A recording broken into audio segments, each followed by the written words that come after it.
Good morning. Good morning. We're going to read the introduction to Hebrews. That is Hebrews. No, that's Philemon. This is Hebrew. That's Hebrews, yes. So just show them. We already finished that one. We just finished that letter last week. And now, I'll get you there. Oh, good cheerful disposition. Hebrews. The book of Hebrews presents the magnificent Jesus on every page. The light of the Messiah brings truth out from the shadows, and it shines brightly for all to see. Hebrews is written for every believer today, for we have crossed over from darkness to light and from doubt to faith. The name Hebrews means those who crossed over. We have passed from shadows to substance and from doubt to the reality of faith. What once was a symbol has now become substance, for all the pictures of the Old Testament have found their fulfillment in Jesus. Hebrews takes us into the Holy of Holies as we come to Him as priests, lovers, and worshipers. You will never be the same again when you absorb the light of God that shines from every chapter. Jesus is the theme of Hebrews. You must learn from Him and draw closer to Him in order to understand the depth of this book. For Jesus is the language of God. When God now speaks to us, He speaks in the vocabulary of Jesus Christ. All the Bible points to Him. Can we truly understand the Bible if we don't come to Him? Hebrews is a divinely inspired composition given to show us the magnificence of Jesus as our glorious high priest.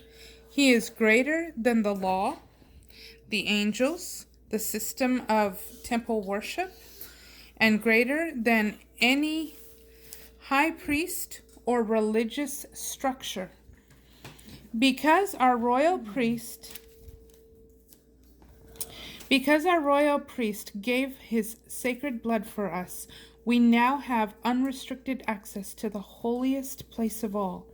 With no veil and nothing hindering our intimacy with God, we can come with an unbelievable boldness to His mercy throne, where we encounter enough grace to empower us through every difficulty. We find our true life in His presence. Heaven's words are now before you, so read them with spiritual hunger and a passion to embrace truth, and live them out by the grace of Jesus, our Messiah. God will help you.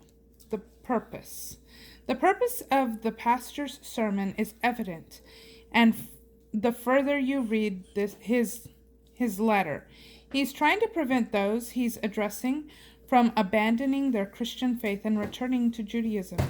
Along the way, the author teaches them and us about the superiority of Christ above the religious institutions of Moses and the Old Testament. The sermon letter is filled with references to the old sacrificial system and priesthood of ancient Israel, and explains how Jesus' death has replaced this old religious system, making it the perfect book to understand how Jesus' story fulfills Israel's story. Author and audience. The book of Hebrews was most likely written sometime around AD 50 to 64.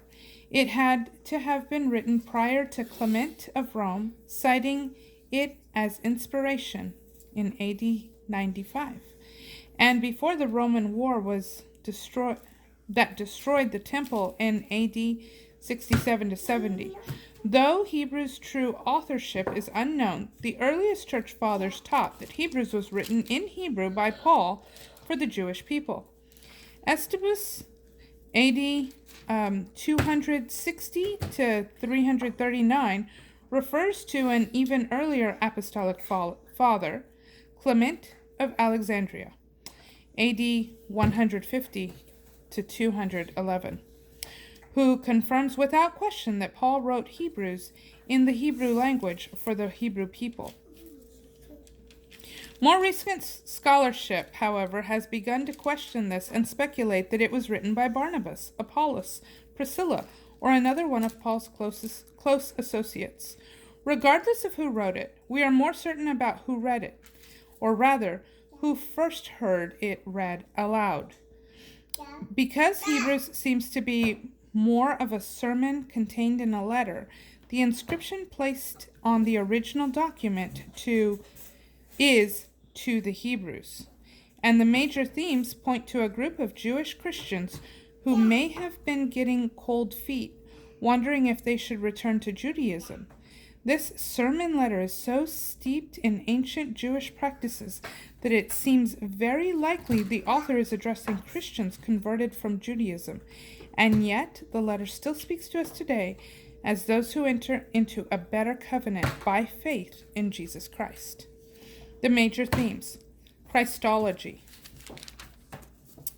The old covenant fulfilled, the reality of heaven, and definition and practice of faith.